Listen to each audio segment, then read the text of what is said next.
प्यारे बच्चों नमस्कार। आपकी पाठशाला में आपका स्वागत है। बच्चों, पिछली क्लास में हमने अंकगणित की आधारभूत प्रमेय पर आधारित क्वेश्चंस सॉल्व किए थे, जिसमें हमने किसी भाज्य संख्या को उसके अभाज्य गुणनखंडों के गुणनफल के रूप में व्यक्त करना सीखा था। इसमें हमने एक्सरसाइज 1.2 के एक क्वेश्चन को लेकर के आपको उसको सॉल्व करके दिखाया।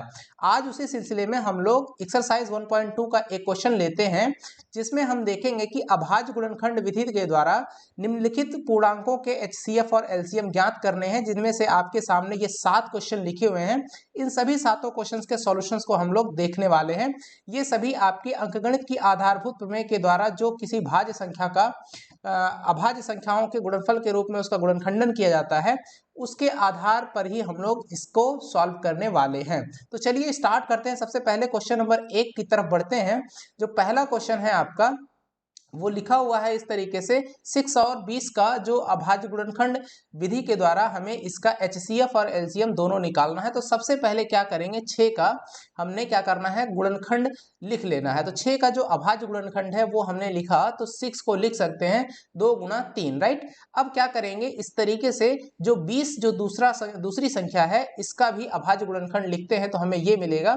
20 को लिख सकते हैं 2 गुना 2 गुना 5, या फिर इसे हम ऐसे भी लिख सकते हैं, दो बार आया हुआ है तो 2 की घात 2 गुना 5, इस तरीके से हम लिख सकते हैं। ऐसा लिखना हमने पिछली वीडियो में जो आपको बताया हुआ है उसको वहां पर अच्छे से बताया है। आप उस वीडियो को भी देख लीजिएगा। इस वीडियो के नीचे डिस्क्रिप्शन बॉक्स में उसका भी लिंक आपको मिल जाएगा। अब क्या करना है, अब इन दोनों संख्याओं का जो हमने अभाज्य गुणनखंडन कर दिया है, अब इनमें अब हमें देखना है, इन्हीं के माध्यम से एचसीएफ और एलसीएम देखना है। अब क्या करेंगे, ये जो संख्या 6 है और 20 है, इनके जो अलग अलग गुणनखंड आते हैं, जैसे 6 का 2 और 3, और 20 में जो गुणनखंड आ रहे हैं 20 के, वो हैं आपके 2, 5, राइट। तो इस तरीके से टोटल आपके जो डिफरेंट डिफरेंट जो फैक्टर्स होते हैं, गुणनखंड होते हैं, वो कौन कौन से हुए आपके, 2, 3 और 5, राइट। यहाँ पर ये अलग अलग, ये 6 और 20 दोनों संख्याओं के जो अलग अलग टोटल डिफरेंट फैक्टर्स हो गए, वो कौन कौन से हैं बच्चों, 2, 3 और 5 हो गए, राइट। अब यहाँ पर आगे देखिए, ये जो है आपका जो कॉमन फैक्टर है, इसमें हम देखेंगे 6 और 20 का जो गुणनखंड है, इन दोनों गुणनखंडों में जो सबसे कॉमन फैक्टर है वो कौन सा है, वो है 2, राइट। तो यहाँ पे आप देख पा रहे होंगे, राइट साइड के कॉर्नर पे आपको दिख रहा होगा कि कॉमन फैक्टर जो है वो है आपका 2, राइट। इसके बाद जो अदर फैक्टर्स हैं, यानी कि जो बचे हुए फैक्टर है, ऊपर में लिखा हुआ है टोटल फैक्टर 2, 3 एंड 5, और जो कॉमन फैक्टर है वो 2 है, राइट। तो बचा हुआ फैक्टर कौन सा होता है हमारा, 3 और 5, राइट। तो 3 और 5 ये हमारे डिफरेंट जो बचे हुए फैक्टर्स हैं अदर, वो है, राइट। अब हमें क्या करना है, इनका एचसीएफ लिखना है। तो एचसीएफ क्या होता है, एक्चुअली एचसीएफ किन्हीं भी संख्याओं का, किन्हीं 2 या 2 से अधिक संख्याओं का जो एचसीएफ होता है, बच्चों ध्यान से सुनना, यहाँ पर मैं सिस्टम आपको बता रहा हूँ, फिर आगे हम ये चीज नहीं डिस्कस करेंगे। एक ही क्वेश्चन में यहाँ बताते हैं, फिर आगे क्वेश्चन को किस तरीके से सॉल्व करना है वहां डायरेक्ट हम लोग वहां करें, अप्लाई करेंगे, राइट। एचसीएफ जो होगा, एचसीएफ बराबर होता है हमारा जो common factor, right. Common factor जो होगा वो आपका एचसीएफ का काम करने लगता है, यानी एचसीएफ जो हो जाएगा 6 और 20 का, वो आपका जो कॉमन फैक्टर है 2, यानी कि आपको पता ही चल गया होगा कि 6 और 20 का यहाँ पर इस क्वेश्चन में जो एचसीएफ है वो क्या निकल के आएगा, वो 2 आएगा, राइट। अब लेकिन अगर एलसीएम हमको निकालना होगा किन्हीं 2 या 2 से अधिक संख्याओं का, तो हम लोग क्या करेंगे, तो देखिए एलसीएम जो होता है वो आपका मैक्सिमम पावर का जो कॉमन फैक्टर होता है, राइट। जैसे कॉमन फैक्टर 2 है, तो यहाँ पर 2 की जो मैक्सिमम पावर है, यहाँ 2 की घात 2 है, तो क्या लिया जाएगा, 2 की घात 2 लिया जाएगा, और इनटू किया जाएगा, यानी मल्टीप्लाई, यानी कि गुना अदर फैक्टर्स जो कि 3 और 5 है, तो 2 की घात 2 गुना 3 गुना 5, इस तरीके से हम लोग लिखेंगे। That is called the LCM of that these two numbers 6 and 20, right. तो इस तरीके से 6 और 20 का ये जो है आपका एलसीएम बन जाएगा। तो चलिए देखते हैं किस तरीके से इसका एचसीएफ, आपने देखा कि एचसीएफ 6 और 20 का आ गया 2, और एलसीएम जो बनेगा बच्चों वो क्या बन जाएगा, 6 और 20 का 2 की घात 2 गुना 3 गुना 5, इस तरीके से लिखेंगे। और इनको जब मल्टीप्लाई करिएगा तो 2 की घात 2 को लिखेंगे हम लोग 4, 4 गुना 3, 4 3 12, और 5 से मल्टीप्लाई करेंगे 12 पंचे 60, तो आंसर आया आपका 60। तो एलसीएम 6 और 20 का आ गया 60, राइट। बढ़ते हैं अगले क्वेश्चन की तरफ, क्वेश्चन नंबर 2 डियर। यहां पर 26 और 91 है, इन दोनों संख्याओं का एचसीएफ और एलसीएम दोनों निकालना है हमें इसी गुणनखंड विधि के द्वारा, राइट। तो सबसे पहले 26 जो है उसका अभाज्य गुणनखंडन करते हैं। तो 26 को लिख सकते हैं हम लोग 2 गुना 13, अभाज्य गुणनखंड करेंगे।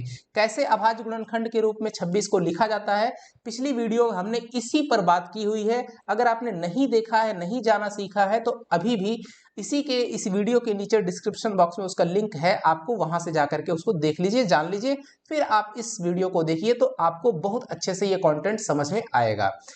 अब क्या करेंगे, 91 का फैक्टर करते हैं। तो 91 को जो अभाज्य गुणनखंडों के रूप में लिखते हैं, तो 91 को लिख पाएंगे 7 × 13, राइट, 7 गुना 13, 13 सते 91, राइट। अब ये हमने 26 और 91 के अभाज्य गुणनखंड कर लिए।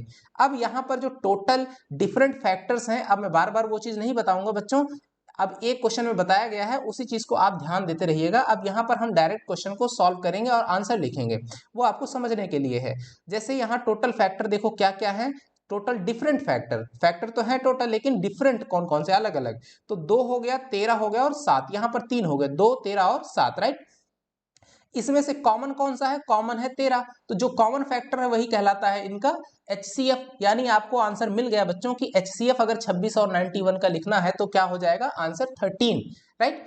तो यहां पर हम लोग क्या करेंगे, जो HCF होगा 26 एंड 91 का, वो हो जाएगा 13 इज करेक्ट, राइट। अब क्या करेंगे, इसका हमें LCM लिखना है डियर।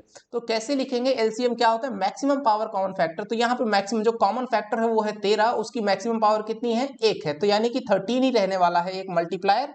और दूसरा जो अदर फैक्टर्स हैं वो बचे हुए 2 और 7 हैं। तो इसे हम लोग ऐसे लिख सकते हैं, LCM बराबर क्या हो जाएगा, LCM of 26 and 91 is equal to 2 गुना 7 गुना 13, और इसको जब आप मल्टीप्लाई करेंगे तो ये आएगा टोटल 182, राइट। इस तरीके से बच्चों हमने क्वेश्चन नंबर 2 का जो HCF और LCM है गुणनखंड विधि के द्वारा किस तरीके से बनाया गया उसको हमने आपके सामने दिखाया और सॉल्व करके दिखाया, राइट। चलिए बढ़ते हैं क्वेश्चन नंबर 3 की तरफ बिना देरी किए हुए।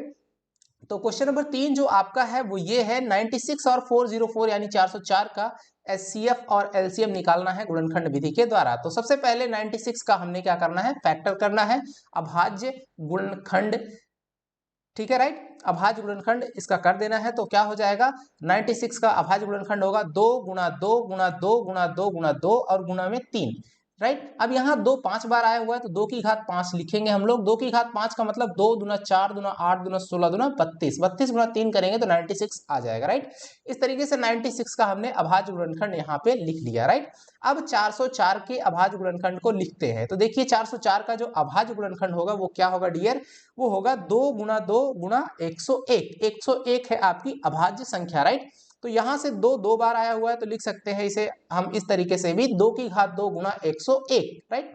अब क्या करते हैं यहाँ पे ध्यान देना डियर, अब यहाँ पे इसका HCF लिखना है। तो HCF हम लोग क्या लिखेंगे, HCF यहाँ पे देखो मैक्सिमम पावर, ये जो कॉमन नंबर आ रहा है वो दो बार आ रहा है, यानी 1 2 दोनों में कॉमन है, दूसरा वाला 2 भी कॉमन है, उसके अलावा कोई 2 कॉमन नहीं है। यानी लिखेंगे HCF ऑफ 96 एंड 404 और ये बराबर हो जाएगा 2 गुना 2, यही 2 पेयर्स जो 2 के हैं वही आपके कॉमन है, इसलिए ये आपका HCF हो जाएगा, यानी 2 गुना 2 2 दूना 4, तो HCF क्या हो जाएगा 4, इसका राइट हो जाएगा, राइट। अब हमें LCM लिखना है तो कैसे लिखेंगे, तो देखिए LCM 96 और 404 का क्या हो जाएगा, 2 की घात 5, यानी कि जो कॉमन फैक्टर है 2, उसका कॉमन फैक्टर जो 2 था उसकी मैक्सिमम पावर कितनी है 5, तो सबसे पहले लिखेंगे 2 की घात 5 और बचे हुए अदर फैक्टर्स कौन कौन से हैं 3 और 101। तो 2 की घात 5 गुना 3 गुना 101, 2 की घात 5 का मतलब हो गया 32 और इंटू 3 इंटू 101 करेंगे तो बच्चों ये आपका 96 यानी 9696 आ जाएगा, 9696, राइट। तो इस तरीके से 96 और 404 का हमने HCF देखा 4 आया और LCM इसका निकल के आया 9696, राइट। अब बढ़ते हैं अगले क्वेश्चन नंबर 4 की तरफ। तो देखिए बच्चों क्वेश्चन नंबर 4 में अब की बार 2 संख्याएं ना दे करके अब 3 संख्याएं आ गई। तो जैसे हमने ये जो कॉन्सेप्ट यूज किया 2 नंबर के लिए, किन्हीं दो धन पूर्णांकों के लिए, वैसे ही अब जो हम लोग HCF और LCM निकालेंगे वो किन्हीं 3 धन पूर्णांक दिए हुए हैं उनके लिए हम लोग अप्लाई करके और इसी तरीके से निकालेंगे। तो चलिए देखते हैं, सबसे पहले 12 का गुणनखंड करेंगे यहाँ पे। तो 12 को क्या लिख सकते हैं, 2 गुना 2 गुना 3 या फिर 2 की घात 2 गुना 3, राइट। अब इसी तरीके से 15 का गुणनखंड अगला लिखने वाले हैं, तो 15 को लिख सकते हैं 3 गुना 5, राइट। ये इसके अभाज्य गुणनखंड हो गए। अब 21 जो है उसका हम लोग अभाज्य गुणनखंड लिखेंगे तो 21 को लिख सकते हैं 3 गुणा 7। अब हमने तीनों संख्याओं के अभाज्य गुणनखंड कर लिए। अब हमें इसका HCF निकालना है। HCF क्या होता है? वह गुणनखंड जो तीनों में कॉमन हो, राइट, वह गुणनखंड जो तीनों में कॉमन हो। तो यहाँ पे जो तीनों में कॉमन गुणनखंड है, कॉमन फैक्टर है, वो है आपका 3, राइट। 3 देखिए 12 का भी फैक्टर है, 3 15 का भी और 3 21 का भी है। इसके अलावा अगर कोई दूसरा फैक्टर भी होता जो तीनों में कॉमन होता तो उन सभी फैक्टर को मल्टीप्लाई करते हैं and that is called your HCF। ठीक है। तो चलिए देखते हैं यहाँ पे जो HCF बनेगा वो आपका बन जाएगा 12 15 और 21 का, वो हो जाएगा 3, राइट। अब LCM लिखना है तो क्या हो जाएगा? LCM इन तीनों संख्याओं यानी 12 15 और 21 का होगा। जो कॉमन फैक्टर है यहाँ पर 3 था, उसकी मैक्सिमम पावर 1 है, तो यहाँ 3 एक फैक्टर के रूप में आ ही गया मल्टीप्लाई के रूप में। और उसके बाद देखिए जो अदर फैक्टर्स हैं उनकी मैक्सिमम पावर्स को हम लोग एक एक करके लिख लेते हैं। तो 2 की मैक्सिमम पावर 2 है, तो यहाँ 2 की घात 2 इंटू 3 और इंटू में 5 इंटू 7, ये हो जाएगा आपका 420 यानी 420। इसका LCM हो जाएगा, निकल करके आएगा बच्चों 4 3 12 5 60 और 6 42 यानी 420, ये आपका आंसर हो जाएगा, राइट। तो HCF आया 3 और LCM आया 420 चौथे वाले क्वेश्चन का। तो चलिए बढ़ते हैं अगले क्वेश्चन की तरफ। क्वेश्चन नंबर जो 5 है, राइट, 5वें क्वेश्चन की तरफ बढ़ेंगे। ये देखिए, ये है अब की बार 17 23 और 29। ध्यान से देखना बच्चों, ये 17 23 और 29 ये तीनों जो संख्याएं हैं ये तीनों ही अभाज्य संख्याएं हैं। जब अभाज्य संख्याएं होती हैं तो ध्यान रखिए, अगर अभाज्य संख्या है, अभाज्य संख्याओं में अभाज्य संख्या किसी और नंबर से डिवाइड नहीं होती, सिर्फ और सिर्फ एक और अपने आप से होती हैं। इसलिए इनके फैक्टर्स जो लिखेंगे हम लोग इस तरीके से लिखेंगे। 17 को लिख पाएंगे 1 इंटू 17, 23 को लिख पाएंगे 1 गुना 23 और 29 का फैक्टर होगा 1 गुना 29। इस तरीके से आप देख पा रहे होंगे कि इनमें कोई नंबर कॉमन नहीं है सिर्फ और सिर्फ एक के अलावा, तो इसलिए इनका HCF बन जाएगा बच्चों क्या? 1, राइट। तो देखिए HCF हो जाएगा 6 और 20, यहाँ गलती से लिखा गया है, यहाँ पर होना चाहिए 17 23 और 29 का जो HCF होगा वो आपका हो जाएगा 1, राइट। तो यहाँ इसको थोड़ा सा सुधार लीजिएगा। नेक्स्ट जो है इसका LCM हम लोग देखेंगे तो LCM में क्या रहेगा? 17 23 और 29 का जो LCM होगा वो होगा आपका 17 इंटू 23 इंटू 29। ये जो अनकॉमन फैक्टर्स हैं उन सभी का मल्टीप्लाई कर देंगे हम लोग, तो वो आएगा आपका 11,339, राइट। तो इस तरीके से HCF 1 और LCM आपका 11,339 आ गया, राइट। अब बढ़ते हैं क्वेश्चन नंबर नेक्स्ट जो है आपका छठा क्वेश्चन है, वो ये है 8 9 और 25, 8 9 और 25 का आपको HCF और LCM दोनों निकालना है अभाज्य गुणनखंड विधि के द्वारा। तो सबसे पहले 8 का अभाज्य गुणनखंड लिखते हैं तो क्या होगा? 1 गुना 2 गुना 2 गुना 2 यानी 2 की घात 3 भी लिख सकते हैं इसको हम लोग। और उसके बाद 9 को क्या लिख सकते हैं? इसका अभाज्य गुणनखंड 1 इंटू 3 इंटू 3 यानी 3 की घात 2। और 25 को लिख सकते हैं 1 इंटू 5 और 5 की पावर 2, राइट, 5 की घात 2। अब यहाँ पे भी देख सकते हैं कि इन तीनों संख्याओं के जो फैक्टर्स हैं, गुणनखंड हैं, उनमें कोई भी फैक्टर कॉमन नहीं है, सिर्फ और सिर्फ क्या है? 1 है, राइट। तो इसका मतलब है कि इनका जो HCF होगा वो आपका क्या होगा? 1 हो जाएगा। यहाँ पर भी थोड़ा मिस्टेक है, टाइपिंग मिस्टेक है। यहाँ पे आप लिखेंगे 620 की जगह पे 8 9 25, राइट। तो इनका जो HCF होगा वो 1 हो जाएगा। अब LCM की जगह पे हम लोग लिखते हैं, LCM जो बनेगा 8 9 और 25 का जो LCM होगा वो होगा 2 की घात 3 यानी जो अलग अलग फैक्टर हैं उनकी मैक्सिमम पावर्स को हम लोग लिख लेते हैं एक बार बस। उसके बाद उन्हें मल्टीप्लाई करेंगे तो 2 अलग फैक्टर था, उसकी पावर मैक्सिमम 3 है तो 2 की पावर 3, 3 की पावर मैक्सिमम 2 है, ये डिफरेंट अलग फैक्टर है तो 3 की पावर 2। उसके बाद 5 की घात 2 लिखेंगे क्योंकि 5 अलग फैक्टर है, उसकी अधिकतम घात है 2, राइट। तो इस तरीके से 2 की घात 3 का मतलब 8, 3 की घात 2 का मतलब 9 और 5 की घात 2 मतलब 25, राइट। और 8 गुना 9 गुना 25 इनको मल्टीप्लाई करेंगे तो ये आपका आएगा बच्चों 1800, राइट। तो इस तरीके से LCM आपका आया 1800 और HCF आया 1, राइट। यहाँ पर 6,20 है, इसको सही कर लीजिएगा, ये टाइपिंग मिस्टेक है। इस दूसरे वाले क्वेश्चन में भी ये है, इसको सुधार लीजिएगा, राइट। बढ़ते हैं अगले क्वेश्चन की तरफ, यहाँ पे ध्यान देंगे। नेक्स्ट क्वेश्चन जो क्वेश्चन नंबर देखिए, अब आपके लिए होमवर्क दिया गया है। अब जो क्वेश्चन है वो आपके लिए होमवर्क है डियर।